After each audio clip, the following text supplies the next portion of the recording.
on a mission trip for God. Hurry, Indio, run! The Mexican kids called him Indio.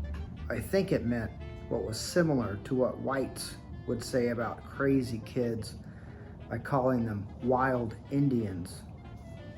Great.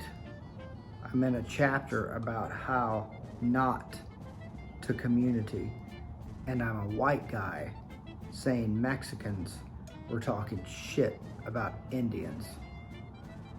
Anyway, that's what they called him. I don't speak Spanish and can't say exactly why they called him that, but he was acting like a wild Indian. Hurry! Jump!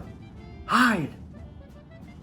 I yelled as we ducked down into the grain fields as a plane moved quickly upon us. The plane appeared to gain speed as it descended toward us. We fell. We covered our heads, or at least our ears. We waited. The plane buzzed us. The ground shook, and we shook, and the plane passed us and zoomed back up into the sky. Pat, pat, pat! It fell all around us. It wasn't bullets, and it didn't hurt, but it came from the plane, spraying the entirety of the section of the grain field we were in. All we knew was it was fun, and it didn't seem to hurt anyone. Yes, we were playing in a field, being sprayed with fertilizer. If you or anyone you know were in Mexican farm fields between the years of 1981 and 1987 and are experiencing the following problems: weak back, drink alcohol too frequently, and seem to be unusually impatient with teens, then please call the following number to see if you qualify for a settlement from the Mexican government: 1-800-DUMB-ASHES. Indio, me, our brothers, and our fathers had traveled to Mexico to support a medical mission trip for eye and dental care.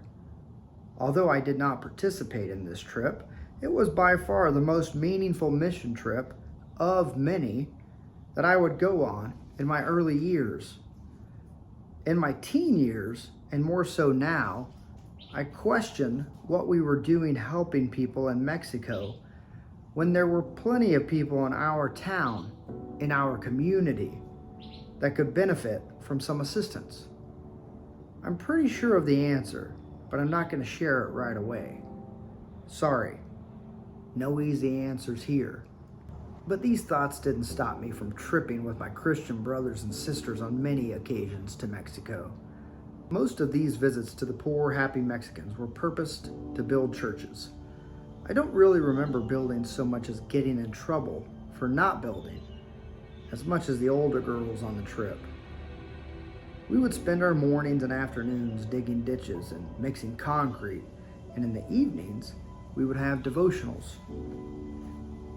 At the devotionals, we would gather in a dimly lit room, pray, and sing worship songs. And there would usually be a discussion about the work we were doing.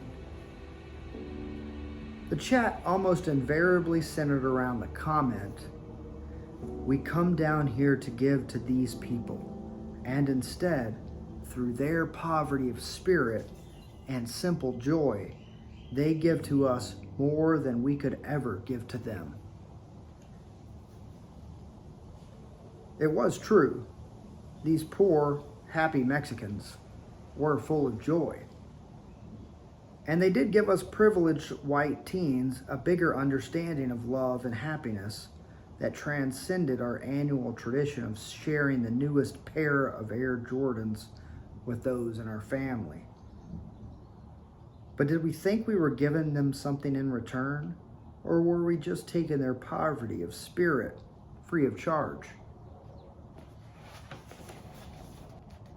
Did they need the salvation we were offering? Did they need a church building? Did we need a church building? Okay, to be fair, I think we need to make a pros and cons list of these mission trips for God. Pro, there was the sharing of cultures. We gave them some hand-me-down clothes, and they taught us some of the Spanish language. Con, we introduced notions of materialism to individuals that did not live in a material culture, nor would they, well, at least not until the cartel boom that would come 20 years down the road. Pro, we thought differently of those with different ethnic backgrounds than us. They being the primary ethnic group and host, and us being the guests. Then we had before, which probably wasn't much at all. Con, we definitely did not generalize the love for those with Mexican Indian heritage struggling in our own home community. Pro, we felt good for doing things for other people. Con, we felt good for doing things for other people. In other words, becoming more of Eagle Scout Christians than Christ-like. Enough with the pros and cons already. The point I'm trying to make or figure out is one about community, not just a Mexican tit-for-tat list, also known as a tit-for-tat lista. Being a good member of a community can't mean leaving to help your community. It just can't.